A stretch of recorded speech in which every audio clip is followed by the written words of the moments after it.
నమస్తే, welcome to special discussion. Congress పాలనలో కానీ ప్రభుత్వంలో కానీ మహిళలకు అన్ని రంగాల్లోనూ ప్రాధాన్యతనిస్తామంటూ ఆ నాయకులు చెప్పడం మనం వింటూనే ఉన్నాం. అలాగే 33% మహిళా రిజర్వేషన్ బిల్లును కూడా చట్టసభల్లో వాళ్ళకి 33% సీట్లను కేటాయించాలంటూ ప్రవేశపెట్టిన బిల్లు విషయంలో కానీ అన్నిట్లోనూ కూడా మనకు ఒక పూర్తి నిర్ధారణకి రాలేకపోతున్నారు.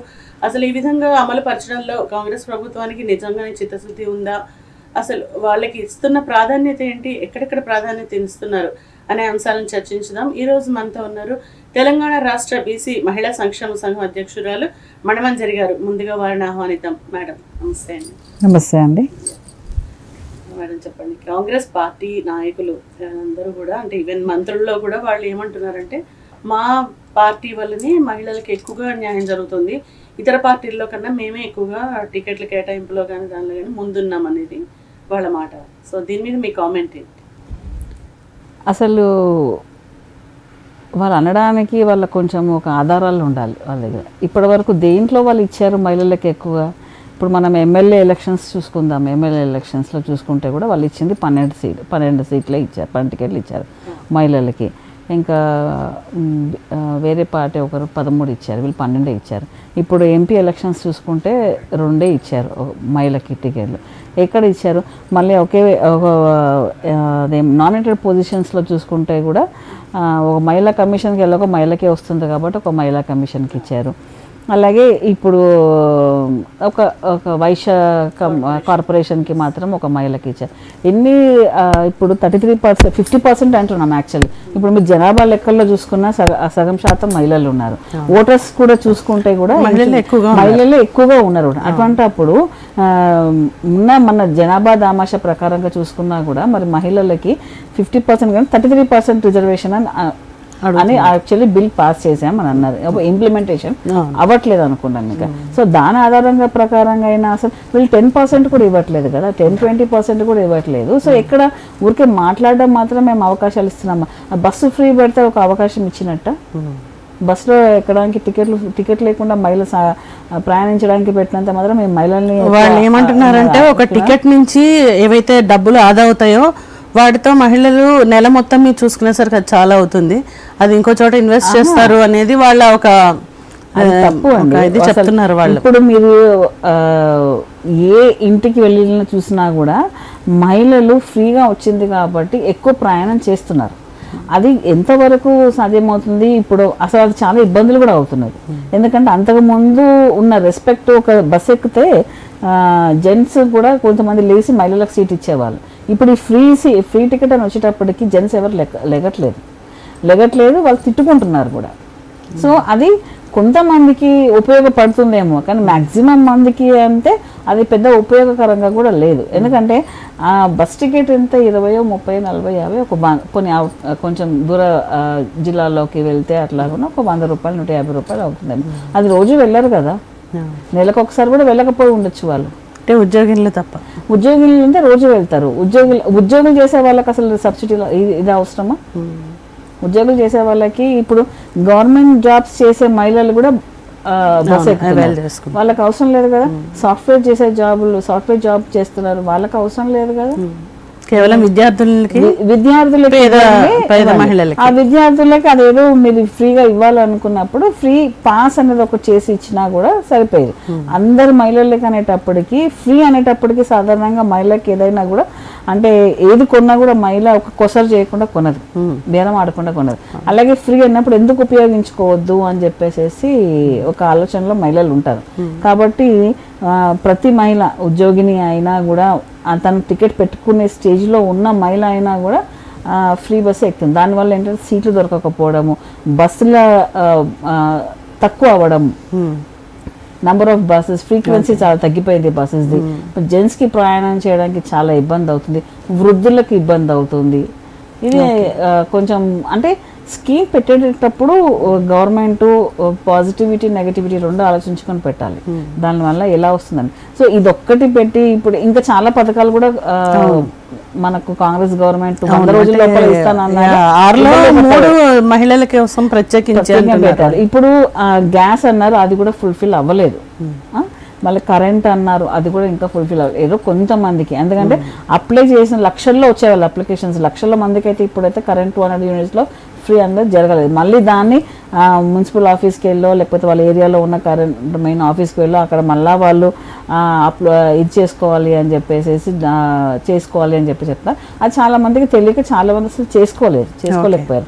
సమ్మర్లో అనుకోండి ఎవరైనా కూడా కొంచెం యూనిట్స్ ఎక్కువనే కలుస్తారు కాబట్టి ఇప్పుడు వాళ్ళు వెళ్ళి అందులో ఎలక్షన్ కోడ్ వచ్చింది కాబట్టి చాలా మంది ఇంప్లిమెంటేషన్ అన్నది లేదు. పథకాలు పెట్టడమే కాకుండా దాని ఇంప్లిమెంటేషన్ అన్నది కూడా ఒకసారి దానిపైన కూడా దృష్టి పెడితే బాగుంటుంది.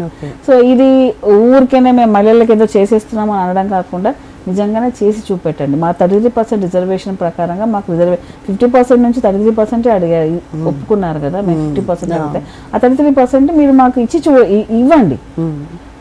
ఎక్కడ ఇవ్వమంటున్నాం? ఈ ఫ్రీ అనేది మానేసేసి మాకు మహిళా సాధికారతకు మీరు సహాయపడండి.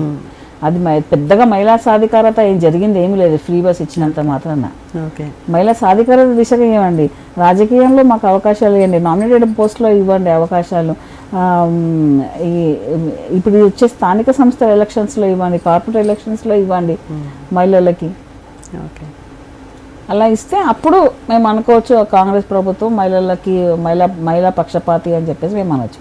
ఈ పెట్టిన 2-3 పథకాల వలన కాంగ్రెస్ మహిళా పక్షపాతి అంటే మాత్రం ఏ మహిళ కూడా ఒప్పుకోరు. ఓకే, అంటే వాళ్ళు అనేది ఏంటంటే మేము వచ్చిన 5 నెలల్లో ఎలక్షన్ కోడ్లోనే సగం రోజులు వెళ్ళిపోయినాయి, మేము చేస్తున్నది తగ్గిపోయింది. సో అంటే మాకున్న టైం చాలా తక్కువ, గత ప్రభుత్వం 10 ఏళ్లతో పోలిస్తే అనేది వాళ్ళ వాదనగా వినిపిస్తుంది. అయితే ఇప్పుడు మనం ఈ 33% రిజర్వేషన్ బిల్లు ప్రవేశపెట్టిన తర్వాత దాని ముందుకి పెట్టిన తర్వాతకి ఏమన్నా పరిస్థితులతో మార్పు వచ్చిందంటారా? అంటే ఏ రకమైన, అంటే దాన్ని అమలు చేస్తారు అనే ఒక ధైర్యం రావాలంటే ఇప్పుడు ఏదైనా మార్పులు జరగాలి, కొంతైనా జరగాలి. అవును, జరగాలి అంటే ఇప్పుడు వాళ్ళు ఇస్తే కదా మరి. అట్లాంటప్పుడు అది ఎమ్మెల్యే ఎలక్షన్స్ కంటే ముందే వచ్చింది మరి. అప్పుడు ఎమ్మెల్యే ఎలక్షన్స్లో టోటల్గా అభ్యర్థులు 119 సీట్లు కదా మన తెలంగాణ రాష్ట్రంలో, 2290 మంది పోటీ పడ్డారండి. ఓకే, ఎమ్మెల్యే అసెంబ్లీ ఎలక్షన్స్లో. దాంట్లో మహిళలు పోటీ పడింది 221 మంది మాత్రమే. అందులో ప్రధాన పార్టీలు ఇంక్లూడింగ్ జనసేన ఒక్కరికి ఇచ్చారు. అన్ని పార్టీలు కలుపుకుంటే కూడా పార్టీలు ఇచ్చిన టికెట్ 45 మాత్రమే, ఓన్లీ 45. మిగతా వాళ్ళందరూ ఇండిపెండెంట్ గా పోటీ చేసిన మహిళలే. ఇండిపెండెంట్గా అంటే వాళ్ళు ఏమి ఇళ్లలో జస్ట్ హౌస్ వైఫ్స్ ఉండి వాళ్ళు కూడా ఏదో ఒక రాజకీయ పార్టీలో పనిచేస్తున్నారు, టికెట్ ఆశించి ఇక్కడ టికెట్ ఇవ్వ మూలంగానే కదా వాళ్ళు ఇండిపెండెంట్గా వేసుకున్నారు. సో మీరు ఒక 10% సీట్స్ కూడా మీరు ఇవ్వలేదు, 33% అని ఎక్కడ మాట్లాడగలరు చెప్పండి? మహిళా సాధికారత ఎలా జరుగుతుంది? మహిళా పక్షపాతి అంటే మహిళలకు సీట్లు ఇవ్వండి, గెలిపించండి మహిళలని. మీతో మహిళలు ఒక మహిళ మీ వెనకాల ఉండి ఎంతోమంది మహిళలని మిమ్మల్ని గెలిపిస్తున్నప్పుడు ఒక మహిళను మీకు సపోర్ట్ చేసి నిజంగా మహిళా పక్షపాతి అంటే మహిళలు నిలిపించాలి, మహిళలు గెలిచడానికి అవకాశం ఇవ్వాలి అని తప్పకుండా గెలుస్తారు. ఇంకొకటి మహిళలకు ఇస్తే ఏముందంటే మహిళ ఆలోచించే విధానము మగవారు ఆలోచించే విధానం చాలా డిఫరెంట్గా ఉంటాయి. ఎందుకంటే ఇప్పుడు ఒక ఇంటి బాధ్యత, ఒక భర్త అన్నది ఒక 10,000 తీసుకొచ్చిన మహిళ చదువుకుంటుంది, 5,000 తీసుకొచ్చిన చదువుకుంటుంది, 20,000 అది ఎలా చదువుతుంది, ఎలా చేస్తుంది అన్నది ఆ మహిళకే తెలుసు. కాబట్టి ఒక ఇల్లు నడిపించి ఇంట గెలిచిన ఆమె బహిరంగంగా రాజకీయం నడిపించలేదు అని అనుకోవడం అన్నది ఇది ఫిజికల్ ఫిట్నెస్కి సంబంధించిన టెస్ట్ కాదు ఇది. ఓకే, పరిపాలించడము అంటే ఈజీగా పరిపాలించగలదు. ఒక కుటుంబాన్ని పరిపాలించిన మహిళ ఒక ప్రాంతాన్ని పరిపాలించలేదా? మీరు అన్నట్లే ఒక మేడం చెప్పారు, అయితే రాజకీయాల్లో బయటికి రావాలి అంటే ధనబలం బాగా ఉండాలి, అలాగే అంగబలం బాగా ఉండాలి, మ్యాన్ పవర్ ఎక్కువగా ఉండాలి. సో వాళ్ళ వల్ల మాత్రమే సాధ్యమవుతుంది, అది స్త్రీలకు సాధ్యం కాదు కాబట్టి ఇవ్వట్లేదేమో అని ఒక అభిప్రాయాన్ని వ్యక్తం చేశారు. అంగబలం ఎందుకంటే ఏమన్నా కొట్టుకొని తనుకోవడానిక అంగబలం? అక్కడ ప్రచారం ఇంటింటికి తిరిగే అంత ఓపిక మహిళకు ఉంది. బొట్టు పెట్టి మరీ ఓట్లు అడుగుతారు మహిళ అడగలేదు. సో దానికి డబ్బు అంటున్నారు. డబ్బు ఎందుకు? అందరికి పంచడానికే కదా. రాజకీయాల్లో డబ్బులు ఎందుకు? కొనడానికి, ఓటర్లు కొనుక్కోవడానికే కదా డబ్బులు కావాలి. ఈ వ్యవస్థ ఉన్నంత వరకు అన్ని ఇప్పుడు ఒక మగవాళ్ళ దగ్గర అయితే డబ్బులు ఉంటాయి కానీ మహిళల దగ్గర అయితే డబ్బులు ఉండవు అన్నది విషయం కదా. ఆ మాత్రం అన్న మహిళ ఇవాళ రేపు అందరు చదువుకున్న వాళ్ళు అందరు సంపాదిస్తున్నారు. చదువుకోలేని మహిళ కూడా ఇంట్లో కూర్చుని ఇంటి పని చేసుకుని కూడా చిన్న పెద్దగా మీరు బీడీలే చూసుకోండి, ఇంట్లో కూర్చొని టైలరింగ్ పనే కావండి, ఇంకేదన్నా వడియాలు పెట్టడం కానీ పచ్చళ్ళు ఇట్లా ఏదో ఒకటి మహిళ కాకపోతే ఉపాధి అవకాశాలు కల్పిస్తే ఏదైనా చేయగలదు, తను చేసుకుంటుంది సొంతగా. అదే ప్రభుత్వం ప్రోత్సహించి ఇంకేదైనా ఉపాధి అవకాశాలు కల్పించడమో కానీ రాజకీయ అవకాశాలు కల్పించడం, ఒక స్మాల్ స్కేల్ ఇండస్ట్రీ కానీ మహిళా సాధికార దిశగా ఇప్పటి వరకు ఈ కాంగ్రెస్ ప్రభుత్వమే కాదండి, ఏ ప్రభుత్వం కూడా మహిళా సాధికార దిశగా ఎప్పుడు ఆలోచించలేదు. వాళ్ళ బడ్జెట్లో కూడా దానికి ఒక స్పెషల్ బడ్జెట్ లేదు. వాళ్ళ మేనిఫెస్టోలో కూడా మహిళా సాధికారతకు ఏ ఒక్క ఇది కూడా ఉండదు వాళ్ళ మేనిఫెస్టోలో కూడా. కానీ ఓట్లు వేసేది మాత్రము మహిళలే. ఒక పార్టీ ఏదైనా గెలుస్తుందంటే మహిళా చైతన్యంతోనే గెలుస్తారు. ఓకే. సో అయితే ఇప్పుడు అసెంబ్లీ టికెట్స్కి అలాగే ఇప్పుడు లోక్సభ ఎలక్షన్స్ కూడా అయిపోయాయి మనకి. సో ఇందులో కూడా వాళ్ళు కేటాయించిన సీట్లు చాలా తక్కువ లోక్సభలో అసెంబ్లీతో కంపేర్ చేస్తే. ఎందుకంటే 119, ఇక్కడ 17. సో ఈ రకంగా చూసుకుంటే 17లో మేము 2 సీట్లు ఇచ్చామనేది కూడా వాళ్ళు ఒక గొప్పగా చెప్పుకుంటున్నారు. సో మైనారిటీలని వాళ్ళందరినీ కూడా పక్కన పెట్టారు. సో దీనిలో కూడా అంటే మహిళలు ఇందులో ఎందుకు వెనకంజ వేశారు? ఐ మీన్ అంటే వాళ్ళకి అభ్యర్థులు దొరకకపోవడంతో సెలెక్ట్ చేయలేకపోయారా? లోక్సభ వరకు అంటే మహిళల్లో అంత వాళ్ళలో రాజకీయ ప్రాతినిధ్యం కానీ అంటే ఒక ధైర్యం కానీ లేదని మీరు అనుకుంటున్నారా? ముందుకు రావాలి కదా మహిళలు, మెంబర్షిప్ తీసుకోండి. మెంబర్షిప్ పార్టీలో ఇప్పుడు కాంగ్రెస్ పార్టీలో తీసుకున్న బీజేపీ మహిళా కార్యకర్తలు లేదా? ఒక లీడర్షిప్ క్వాలిటీస్ లేకపోతే ఒక కార్యకర్తగా కూడా పనిచేయడానికి పనికిరాదు ఒక మహిళ. అలాంటప్పుడు ఒక కార్యకర్తగా పనిచేయడానికి పనికి వచ్చే మహిళ ఒక లీడర్గా ఎదగడానికి పనికిరాదా? ఇది వీళ్ళు సృష్టించున్నదండి. అవకాశాలు లేవు, తొక్కేస్తున్నారు మహిళలని. మెయిన్గా మహిళలను తొక్కేస్తున్నారు. ఏదో ఒక సాకు చెప్తారు, ఏదో ఒకటి వంక చెప్తారు, మహిళలను తొక్కేస్తారు. ఎందుకంటే మహిళలు బయటకు వస్తున్నా కూడా ఇంకా ఎక్కువ అంటే వాళ్ళకు అభిప్రాయం కరెక్ట్గా తెలియాలి. ఏం జరుగుతుంది సమాజంలో, గొంతెత్తి వాళ్ళ హక్కుల కోసం పోరాడే చైతన్యం ఇంకా మహిళల్లో రావాలి. ఆ చైతన్యం రావాలంటే మహిళా నాయకులు ఉండాలి. మహిళా నాయకులు ఉంటేనే ఇంకా మిగతా మహిళా నాయకులు ఒక మహిళను చూసి ఇంకా మిగతా చైతన్యం అవుతారు. అందరూ మగవారే ఉంటే మగవారిని చూసి ఏ మహిళ చైతన్యం అవుతుంది? వాళ్ళను ముందు నడిపించడానికి, వాళ్ళలో చైతన్యం పెంచడానికి, వాళ్ళని ఎంకరేజ్ చేయడానికి, వాళ్ళకు ఒక ధైర్యం చెప్పడానికి ఒక మహిళ అనేది ముందు ఉండాలి కదా. లీడర్గా ఒక మహిళ ఉంటే ఆ మహిళను చూసేసి ఇంకొక 100 మంది, ఇంకో 10 మంది, ఆ 10 మంది చూసి ఇంకో 100 మంది, 100 మంది చూసి 1000 మంది చూసి 1,00,000 మంది. మీరు ఎక్కడైనా ప్రచారంలో చూడండి, పార్టీ మీటింగ్స్లో చూడండి, మహిళలు ఎంతమంది పాల్గొన్నారు. ఎందుకు పాల్గొంటున్నారు? వాళ్ళకు ఇంట్రెస్ట్ ఉంది, చేయాలని తపన ఉంది. కాకపోతే వాళ్ళకి అవకాశం ఇవ్వకపోవడం లేతున్నారు. ఇప్పుడు మనం చూసుకుంటే ఇప్పుడు తెలంగాణ స్టేట్ పిసిసి అధ్యక్షులు రేవంత్ రెడ్డి గారు ఉన్నారు. పార్లమెంట్ ఎలక్షన్స్ తర్వాత ఆయన పదవి కాలం అయిపోతుంది, వేరే వాళ్ళకి ఇస్తామంటున్నారు. ఇప్పుడు అది పెద్ద హాట్ టాపిక్ అయింది ఇప్పుడు మన తెలంగాణలో. అది అన్ని చూస్తుంటే మనం అందరి జెంట్స్ పేర్లే, ఒక 10 మంది అన్ని సామాజిక వర్గాల నుంచి, బీసీల నుంచి ఉన్నారు, రెడ్డిస్, ఎస్సీ వర్గం, ఆ వర్గం నుంచి కూడా అన్ని వర్గాల నుంచి మగవాళ్ళ పేరు మాత్రమే వస్తుంది. ఎందుకని ఒక్క మహిళ పేరు చర్చకు రావట్లేదు?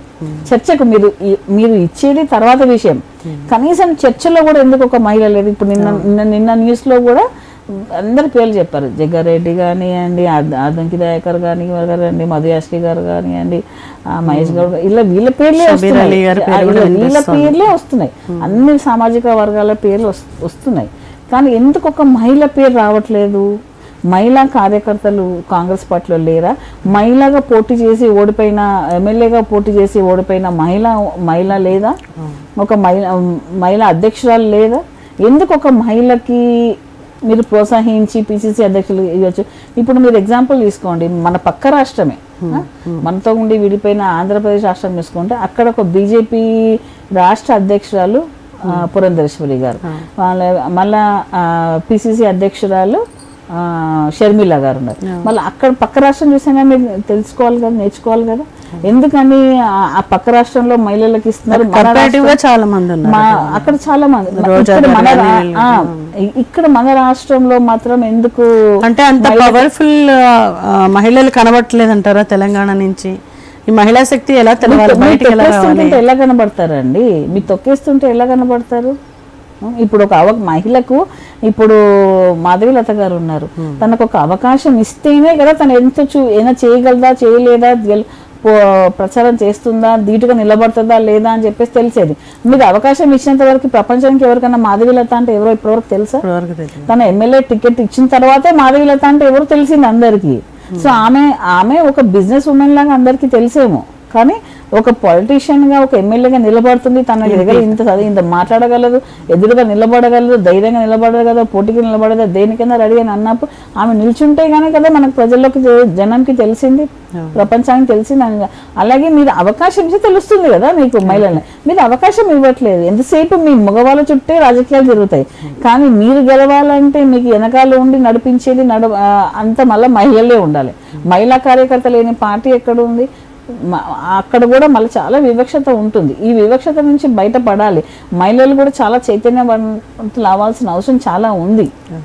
ఇంతకీ ఎంతో కష్టపడి బయటకు వస్తున్నారండి మహిళ ఒక ఇంట్లో అన్ని సర్దుకొని బయటకు రావాలంటే చాలా ఈజీ కాదు, అది చిన్న విషయం ఏం కాదు. కుటుంబ సభ్యుల సహకారం ఉండాలి, కుటుంబ సభ్యులని ఒప్పించుకొని ఇల్లంతా చక్కబెట్టుకొని తన బాధ్యతలు ఇంట్లో నిర్వహించుకొని మళ్ళీ బయట మహిళ కాలు పెడుతుంది.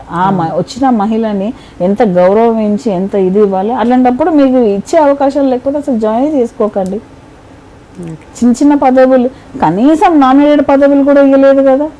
ఉమెన్ కమిషన్లో మా ఉమెన్కి ఇవ్వాలి కాబట్టి ఉమెన్కి ఇచ్చారు, ఒక కార్పొరేషన్కి ఉంది, అలా 2-3 పొజిషన్స్ తప్పితే మీరు ఎన్ని నామినేటెడ్ పోస్ట్ అనౌన్స్ చేశారు కాంగ్రెస్ ప్రభుత్వం? అవి అనౌన్స్ చేయడానికి మాత్రం 100 రోజుల లోపల మీకు టైం సరిపోయింది. వేరే పథకాలు అనౌన్స్ చేసేందుకు మీకు 100 రోజులు టైం సరిపోలేదు.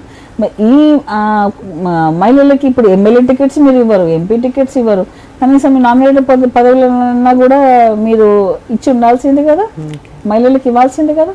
కనీసం చైర్మన్ పొజిషన్స్ అని ఇవ్వాల్సి, డైరెక్టర్ అని ఇవ్వాల్సింది, ఎక్కడా లేవు పొజిషన్స్. చాలా వివక్షత చూపిస్తున్నారండి. ఇప్పుడు మీరు బీసీ మహిళా సంక్షేమ సంఘానికి అధ్యక్షురాలుగా ఉన్నారు.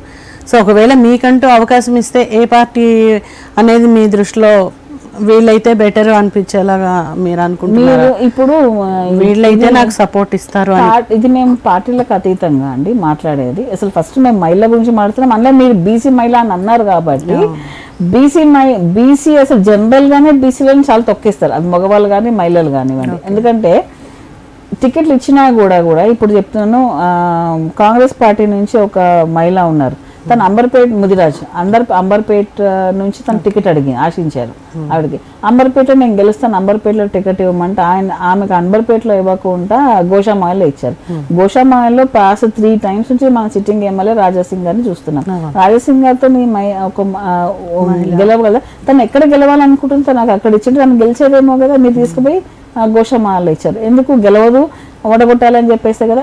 అలా బీసీ అలా సునీత మహేందర్ రెడ్డి గారు అంటే ఆవిడ బీసీ కాకపోవచ్చు కానీ ఈవెన్ ఆవిడ కూడా అంతే, ఎక్కడ స్థానబలం ఉందో అక్కడ ఇవ్వకుండా వేరే దగ్గర ఇవ్వడం అనేది ఏ విధంగా తీసుకోవాలంటే ఇప్పుడు వాళ్ళని అక్కడ ఇవ్వడం మూలంగా ఇప్పుడు ఏమైపోయింది, బీసీలు చూస్తుంటే బీసీలు రాజకీయానికి పనికిరారు, వీళ్ళు గెలవరు, వీళ్ళకి నామినేటెడ్ పోస్ట్ సరిపోతుంది అంటే మేము ఎక్కడ అడుగుతామో టికెట్ అక్కడ ఇచ్చి నాక మేము గెలవకపోతే మీరు అడగండి, బీసీలకు గెలవడానికి చేత కాదు అని చెప్పేసి. బీసీలను వాంటెడ్లీ ఏ ప్రభుత్వం అయినా సరే, నేను ఈ ప్రభుత్వం ఆ ప్రభుత్వం అని చెప్పను, చాలా చిన్న చూపు చూస్తారు. సీట్లు ఇచ్చినా కూడా గెలవని చోట సీట్ ఇస్తారు, సీట్ ఇచ్చినా కూడా పార్టీ సపోర్ట్ సరిగా చెయ్యదు బీసీలకి.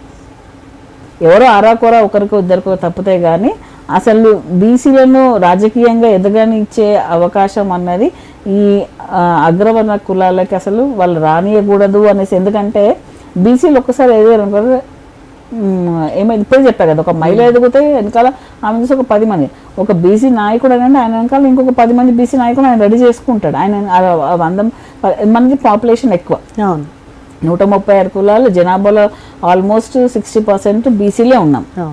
బీసీలు ఉన్నప్పుడు మేము అందరం చైతన్యవంతం అయితే వీళ్ళు అసలు ఎక్కడా పనికి నకుండా పోతారు. కాకపోతే డబ్బు వీళ్ళు పంచినట్టుగా మేము డబ్బు పంచలేము.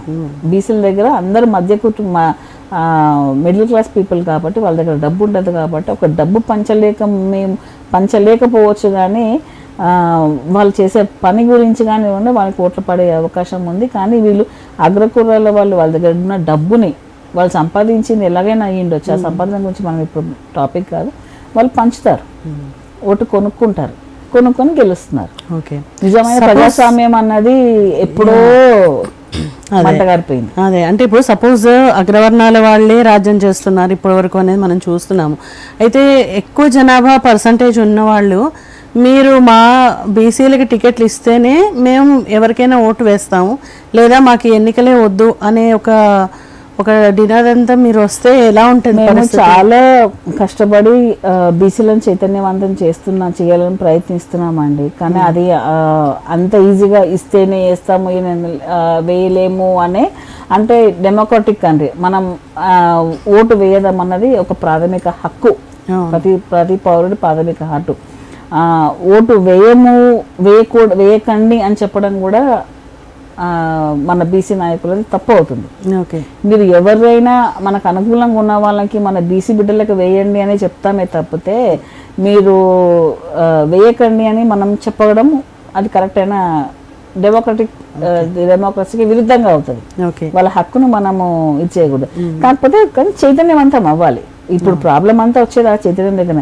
మా బీసీలు ఇప్పటికీ చాలా కొద్ది గొప్ప చైతన్యవంతం అయ్యారు, ప్రజలు చైతన్యవంతం అవుతారు, అందులో బీసీలు ఇంకా చైతన్యవంతం అయితే అసలు వాళ్ళకి తెలుస్తుంది ఎందుకు మనం ఇలాగే ఉన్నాము. ఇప్పుడు మా ఎలక్షన్లో పోటీ చేయడానికి ఎలాగైతే డబ్బులు ఉంటాయో అలాగే సీట్లు కొనుక్కోవడానికి, ఈ మెడికల్ సీట్లు కానివ్వండి, ఏమైనా సీటు కొనాలంటే కూడా మేనేజ్మెంట్ కోటాలో ఇప్పుడు చదువుకుని కష్టపడితే ర్యాంక్ వస్తేనే వాళ్ళకి సీట్, లేదు అంటే మేనేజ్మెంట్ కోటాల్లో కానీ ప్రైవేట్ కాలేజెస్లో కానీ చదువుకునేంత స్తోమత బీసీలకు ఉండదు. కాబట్టి వాళ్ళు మీరు ఎక్కడ ఐఏఎస్ ఐపీఎస్ ఏ రంగంలో చూసుకున్నా కూడా బీసీలు ఉండేది చాలా తక్కువ. ఉన్నతాధికారుల్లో పొజిషన్స్లో బీసీలు అరకొర, అసలు లేదని చెప్పలేము, ఉన్నారు, చాలా తక్కువ ఉంటారు.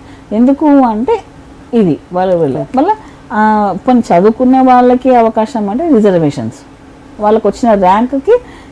ఇంకా ఇప్పుడు మేము మోడీ గారు చేసిన గొప్ప ఇదేంటంటే ఈడబ్ల్యూఎస్, మా బీసీలని గొంతు కోసే పని అసలు అది.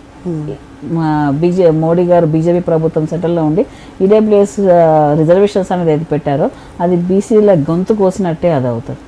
ఆయన ఓబీసీ అయ్యిండి కూడా బీసీలకి చేసిన ఈ 10 సంవత్సరాల్లో కూడా ఆయన చేసిన మంచి పని ఏది లేదు బీసీలకి. కానీ బీసీలో ఈడబ్ల్యూఎస్ రిజర్వేషన్స్ తీసుకొచ్చి ఓవర్ నైట్లో తీసుకొచ్చారు. అది దానికి ఒక కమిటీ వేసింది లేదు, దానికి ఒక జనాభా దామాషా తీసింది లేదు, ఒక ఎంక్వైరీ చేసింది లేదు, ఏం లేదు. ఓవర్ నైట్గా ఈడబ్ల్యూఎస్ రిజర్వేషన్స్ తీసుకొచ్చారు. దానివల్ల బీసీలు గొంతు కోసారు. ఆయన ఓబీసీ అని చెప్పుకోవడానికి కూడా మోడీ గారు నిజంగా సిగ్గుపడాల్సిందే. సో ఇప్పుడు మహిళా శక్తి తెలవాలంటే అంటే మహిళల్ని ఎక్కువగా ప్రోత్సహించడం వల్ల ఇలాంటి మార్పులు జరుగుతాయి అనేది క్యారీ అవ్వాలి. మహిళా శక్తి తెలియాలంటే ఏం చేయాలి? మహిళలు చైతన్యవంతం మళ్ళీ ఫైట్ చేయాలి. మన హక్కుల కోసం మనం ఫైట్ చేయకపోతే ఇంకెవరు ఫైట్ చేస్తారు? మనం భయపడితే, మనం తప్పు చేయనంత వరకు మనం భయపడదు, కానీ మన హక్కు కోసం మనం పోరాడడానికి ఎంతవరకైనా పోవాలి. ఆ పోరాటం చేస్తేనే మనకు మన హక్కులు వస్తాయి. వీళ్ళు చిన్నవి చూపిస్తే ఈ చిన్నవి ఇచ్చి మనల్ని మభ్యపెట్టేసేటప్పటికి అది మనం ఆ చిన్న వాటికి తృప్తి పడి ఆగకూడదు మన పోరాటం.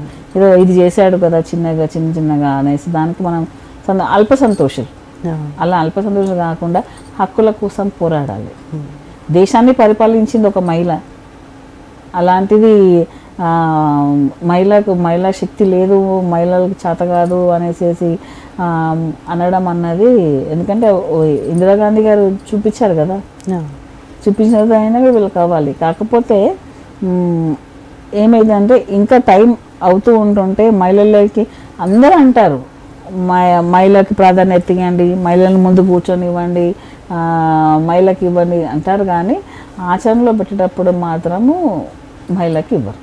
ఓకే, అయితే ఇప్పుడు డిక్లరేషన్స్ కొన్ని చేశారు కాంగ్రెస్ వాళ్ళు ఎలక్షన్స్ అప్పుడు, అసెంబ్లీ అప్పుడు కూడా, తర్వాత ఇప్పుడు కూడా ప్రియాంక గాంధీ గారు కానీ ఇప్పుడు మేము అధికారంలోకి వస్తే మహిళా డిక్లరేషన్ అనేది ఖచ్చితంగా అమలు అవుతుంది, మేమైతేనే చేస్తాము అని. సో ఈ వాళ్ళ చిత్తశుద్ధి ఉందంటారా? మీకేమనిపిస్తుంది? చిత్తశుద్ధి ఉంటే ఇప్పుడు MP results elections parliament election results అయితే రాలేదు కాబట్టి, బట్ స్టేట్లో అయితే వచ్చినాయి కదా, ఇక్కడ చూపించండి. ఇప్పుడు స్థానిక సంస్థ ఎలక్షన్స్లో మ్యాక్సిమం మహిళలకు ఇవ్వండి మీరు సీట్లు. దాని తర్వాత వచ్చే అక్కడ రిజర్వేషన్ పాటిస్తున్నారని తెలుస్తోంది. స్థానిక లేదండి, 33% ఎక్కడ పాటిస్తున్నారు? 18% వాళ్ళు పాటించేది, 33% ఎక్కడ పాటించట్లేదు.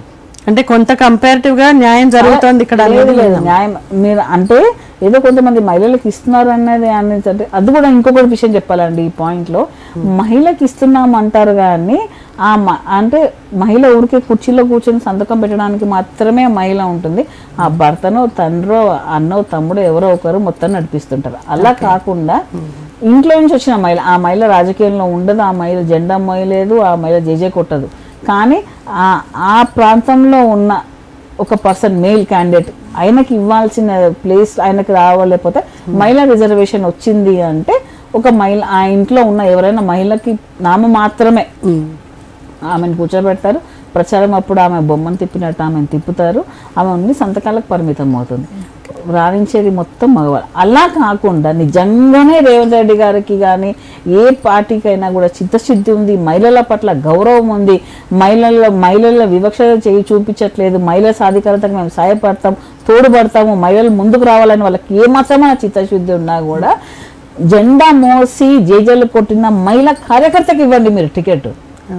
మహిళా కార్యకర్తకు మీరు ఏదైతే టికెట్ ఇస్తారో అప్పుడు నిజంగా మీరు ఇప్పుడు చాలా చూసుకోండి, చాలా సీట్లు మీరు ఏవి చూసినా కూడా మహిళకి ఇచ్చిన వాటిలో చాలా కార్పొరేటర్లు చూసుకోండి, ఎవరు చూసుకోండి వాళ్ళు ఊరికే వెళ్తారో తప్పితే వాళ్ళ వెనకాల ఉండే మగవాళ్ళ టికెట్ వాళ్ళకి రాక రిజర్వేషన్స్ మూలంగా మహిళకి ఇచ్చడమే తప్పితే నిజంగా ఎంతమంది కార్యకర్తలకి నిజమైన కార్యకర్తలకి ఇచ్చిన రోజు అప్పుడు నేను ఏ ప్రభుత్వమైనా ఏ పార్టీనైనా వీళ్ళు మహిళా పక్షపాతి అని చెప్పొచ్చు. మీకు తెలిసి మీరు గమనించిన ఎవరైనా మీరు గమనించేంత వరకైనా మీరు చూసారా అసలు అప్పటి వరకు కార్యకర్తగా ఉన్న మహిళకే ఇచ్చారా టికెట్? వీళ్ళు మహిళా టికెట్లు ఇచ్చినప్పుడు లేదు. అంతే మగవాళ్ళు అక్కడ ఈ పర్టికులర్ పర్సన్కి ఇద్దాం అనుకుంటారు. ఆ మహిళా రిజర్వేషన్ వరకు మాత్రం ఎక్కువగా మహిళలు కనిపించారు. అదేనండి, ఆ కనిపించిన మహిళలు కూడా వాళ్ళ కార్యకర్తలు కాదు, కార్యకర్తలు కాదు. అక్కడ వాళ్ళ హస్బెండ్కి రావాల్సిన టికెట్ తనకు రిజర్వేషన్ వచ్చింది, మహిళ వచ్చింది కాబట్టి భార్యకి ఇవ్వడము, తండ్రికి రావాల్సిన టికెట్ కూతురికి రావడము, నాకు రాలేకపోయింది కాబట్టి టికెట్ మా ఇంట్లో మా చెల్లిని, ఎవరు అర్హులుగా ఎవరు ఓకే వయసు చదువు కొంచెం ఏదో రకంగా ఎవరు ప్రజెంట్ చేయగలుగుతారో వాళ్ళ ఇంట్లో ఫ్యామిలీ మెంబర్ని ఎవరినో ఒకరిని పెట్టి తర్వాత వీళ్ళు నడిపిస్తుంటారు మొత్తం. సో నిజంగా మహిళా పక్షపాతి అంటే మహిళ ఒక కార్యకర్తకి టికెట్ ఇవ్వమనండి, అప్పుడు వీళ్ళు మహిళా పక్షపాతి అనుకుంటారు. వాళ్ళ భార్యలకో అక్కలకో చెల్లెళ్ళకో కూతుర్లకో టికెట్లు ఇవ్వడం అది గొప్ప విషయం ఏం కాదు. మహిళకి ఇచ్చామని చెప్పాం. 50% మొన్న ఇచ్చారు, టికెట్లు పెట్టారు. లాస్ట్ 10 yearsలో కూడా 2 సార్లు కార్పొరేట్, అందులో 50%లో 50% నిజమైన మహిళా కార్యకర్తలు కానే కాదు వాళ్ళు. Okay, thank you so much for the participation. నమస్తే. సో కాంగ్రెస్ పార్టీ అయినా ఏ పార్టీ అయినా మహిళలకు ప్రాధాన్యం ఇస్తున్నాము అనేది నిజమని మనం అనలేము. ఎందుకంటే ఏ పార్టీలో కానీ ఇప్పుడు ముఖ్యంగా కాంగ్రెస్ పార్టీని కనుక తీసుకుంటే మహిళా కార్యకర్తలకి సీట్లు ఇచ్చి ప్రోత్సహించినప్పుడు మాత్రమే వాళ్ళ స్టేట్మెంట్లో ఒక నిజం ఉందనేది నమ్మవచ్చు.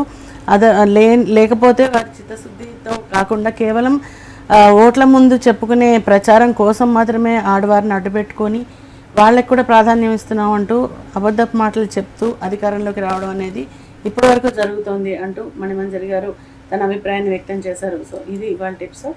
మరో ఎపిసోడ్లో మళ్ళీ కలుద్దాం. Keep watching.